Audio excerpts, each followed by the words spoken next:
Hello students, I hope that you have already viewed the previous part of circulation of blood and the mechanism of human heart. You have already viewed.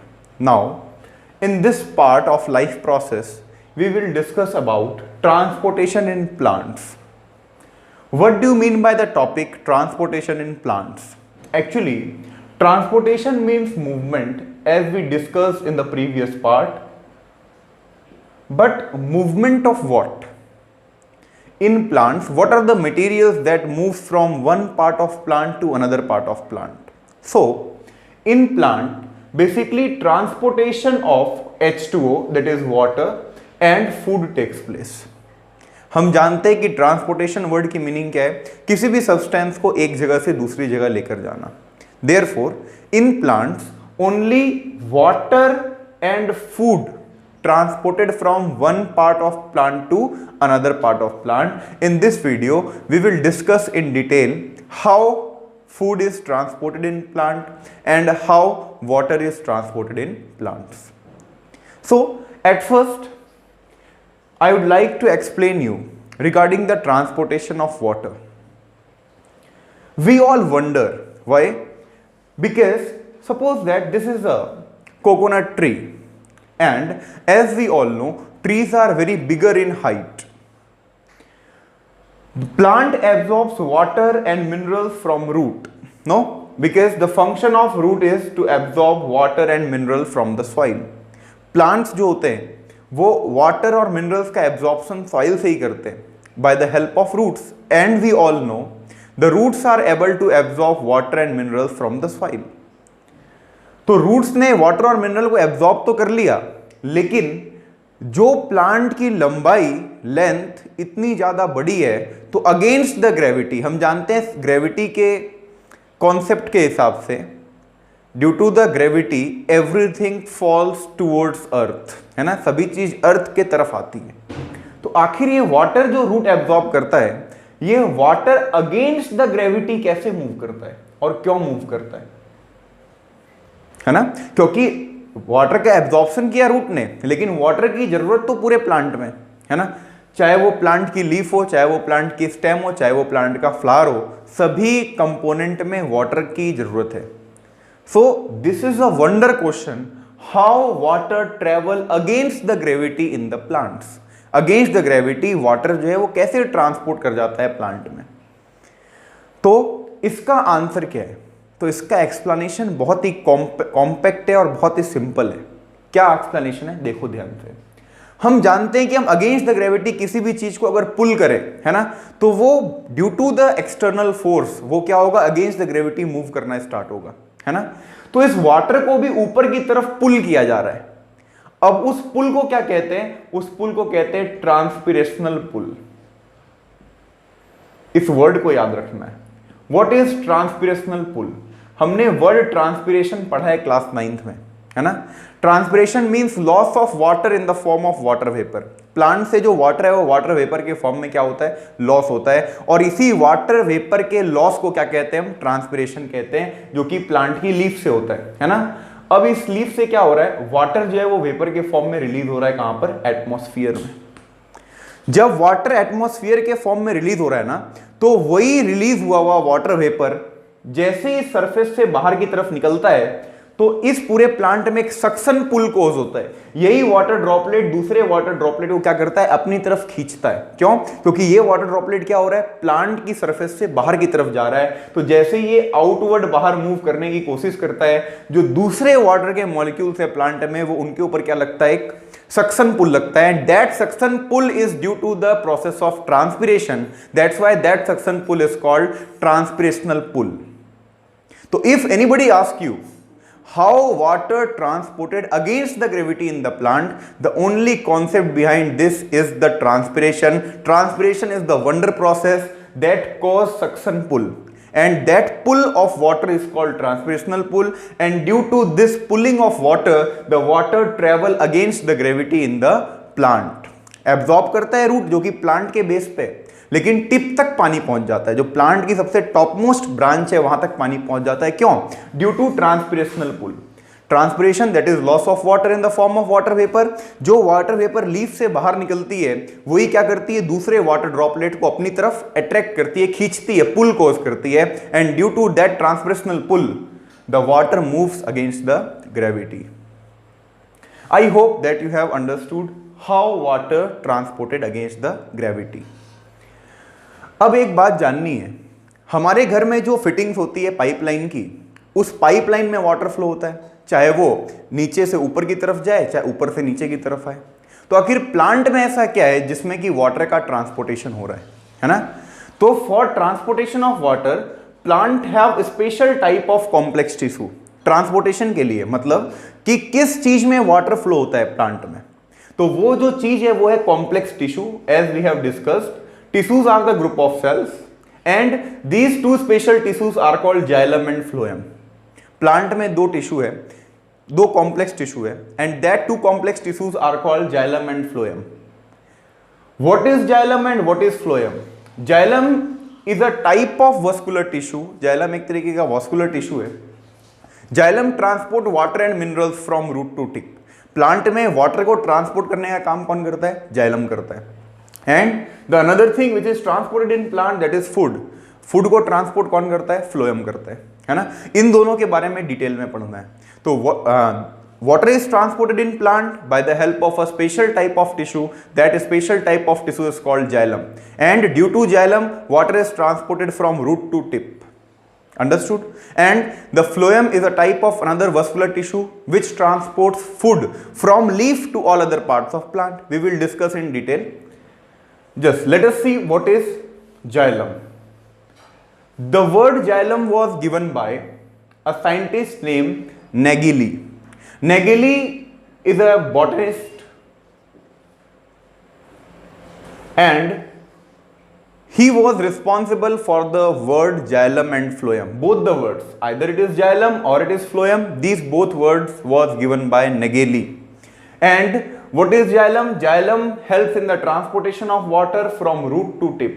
Plant में root से tip तक water पहुंचाने का काम कौन करता है? तो प्लांट में रूट से टिप तक वाटर पहुंचाने का काम एक वस्कुलर टिश्यू करता है। That vascular tissue is called xylem. अब ये जाइलम टिश्यू है, that is group of cell है। तो जाइलम में कौन कौन सी सेल्स है ना? तो xylem consist of 4 component. Xylem के 4 कंपोनेंट होते हैं। जाइलम 4 चीज से मिलकर बना है। Those 4 components are xylem parenchyma, xylem fibres, tracheids and vessels. There are 4 components of xylem. First is your xylem parenchyma, second is your xylem fibers, third is your tracheids, and fourth is your vessels. Among these 4, only xylem parenchyma is living. सिर्फ और सिर्फ xylem parenchyma ही living है, बाकी xylem fiber भी dead है, tracheids भी dead है और vessels भी dead है। अब आखिर इन चारों का फंक्शन क्या है xylem में? Xylem parenchyma store food because we all know for any work energy is needed. So to provide energy or to provide support to the xylem parenchyma stores food. What is xylem fiber? अब fibre का काम क्या होगा plant में? तो xylem को strength provide करना, xylem को सपोर्ट करने का काम ही किसका है? जाइलम फाइबर्स का है ना? Xylem fibre supports xylem. ये क्या करता है? जाइलम को सिर्फ सपोर्ट प्रोवाइड करता है। तो actually among these 4 tracheids ensures the easy flow of water. तो वाटर को जो सच में फ्लो कर रहा है ना, इन चारों में से वो कौन है? ट्रैचीड्स है। Tracheids are the specialised cell which help in the transportation of water and tracheids ensure easy flow of water in the plants. The 4th component of xylem is xylem vessels. What is the function of xylem vessel? Xylem vessels are communicator. It is simply a communicator which provides communication between the cells of xylem, है ना? ये क्या करता है कि xylem के जो other components है, जो चारों कंपोनेंट्स है, जाइलम पैरेन्काइमा, जाइलम फाइबर्स, ट्रैचीड्स और वेसल्स, ये क्या करता है? इन चारों में कम्युनिकेशन प्रोवाइड करने का काम करता है। कौन? ये वेसल। तो जाइलम के 4 कंपोनेंट है ना? And one more thing we have to study in xylem, that is xylem is always unidirectional. Unidirectional in the sense the word uni means single and directional you all know very well direction. Xylem हमेशा water को एक ही direction में transport करता है, that is from root to tip. एक बार plant में जो पानी नीचे से ऊपर की तरफ चला गया वो वापस कभी नीचे नहीं आता है ना? क्यों? क्योंकि जो चीज इसको ट्रांसपोर्ट कर रही है ना प्लांट में रूट से टिप तक, वो यूनिडायरेक्शनल है।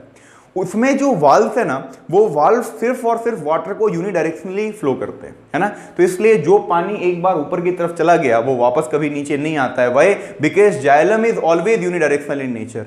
और अगर पानी एक्सेसिव हो गया, if water is excessive, then we all know the process of transpiration takes place in the plant and those excessive water is lost by the process of evaporation called transpiration, and that transpiration causes transpirational pull, and due to transpirational pull water moves against the gravity in the plant. The next vascular bundle is your phloem. The word phloem is also given by Nageli, and phloem transport food. अब phloem जो है वो plant में food को transport करता है। तो जैसे वाटर एब्जॉर्ब होता था रूट में, तो रूट से पानी चला और टिप तक पहुंचा, है ना? वैसे ही किचन ऑफ द प्लांट कौन है? तो प्लांट का जो किचन है वो कौन है? लीव्स। तो इस लीव्स से, है ना, लीव्स से ट्रांसपोर्टेशन स्टार्ट होता है फूड का, और लीव से ये all other part of plant में पहुंचता है। अब मान लो कि इस लीफ में फूड का प्रोडक्शन हुआ, तो इस लीफ से फूड डाउनवर्ड भी जाएगा, इस लीफ से फूड अपवर्ड भी जाएगा, इस लीफ से फूड लेफ्ट भी जाएगा, इस लीफ से फूड राइट भी जाएगा। मतलब the transportation of food takes place from the leaf to all other parts of plant. सिर्फ टिप तक ही नहीं, या फिर सिर्फ डाउन तक ही नहीं, सिर्फ बॉटम तक ही नहीं, जबकि लीफ से जो फूड है वो प्लांट के टिप पे भी जाएगा, बॉटम में भी जाएगा, लेफ्ट भी जाएगा, राइट भी जाएगा, मतलब all other plant parts of plant में जाएगा। तो इसकी मीनिंग क्या है कि जैसे जाइलम यूनिडायरेक्शनल था, वैसे ही फ्लोएम क्या होता है? मल्टी डायरेक्शनल होता है। मल्टी डायरेक्शनल क्यों? बिकॉज मल्टी मीन्स मेनी, है ना? And the phloem transport food from leaf to many directions, not only single direction but many directions. And the transportation of food in plants is called translocation. ये translocation word very important है। क्यों? क्योंकि translocation की meaning एक mark में बराबर board exam में आ जाती है। What do you mean by translocation? So translocation is a process of transportation of food in plant. जिस प्रोसेस से फूड ट्रांसपोर्ट होता है प्लांट में, that process is called translocation, है ना? जैसे जाइलम के 4 कंपोनेंट हमने पढ़े थे, वैसे ही फ्लोएम के भी 4 कंपोनेंट होते हैं। लेकिन जाइलम में सिर्फ एक ही लिविंग था, जाइलम पैरेन्काइमा, बाकी तीनों डेड थे। इसमें जस्ट अपोजिट है, इसमें सिर्फ एक ही डेड है, that is phloem fibre. Phloem fibre is dead.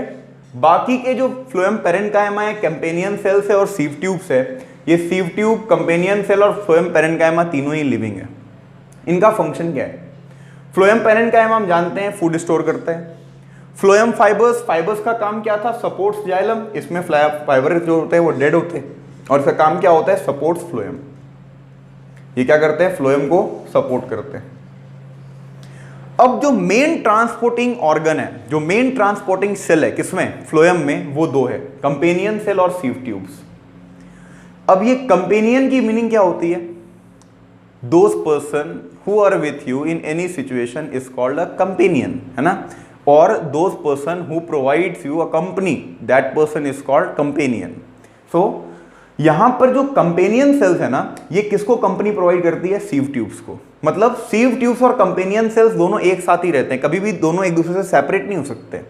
इस कारण से सीव ट्यूब्स में न्यूक्लियस नहीं होता है ना? क्यों? क्योंकि सीव ट्यूब का कंट्रोल किसके पास होता है? सीव ट्यूब्स का कंट्रोल होता है कंपेनियन सेल के पास, है ना? तो कंपेनियन सेल्स और सीव ट्यूब्स दोनों एक दूसरे के साथ ही हमेशा रहते हैं। इन दोनों में कभी भी एक दूसरे से अलग नहीं हो सकते। क्यों? क्योंकि सीव ट्यूब्स का जो कंट्रोल है वो किसके पास है? कंपेनियन सेल के ही पास है। इस कारण सीव ट्यूब्स के पास अपना कोई भी न्यूक्लियस नहीं होता है ना?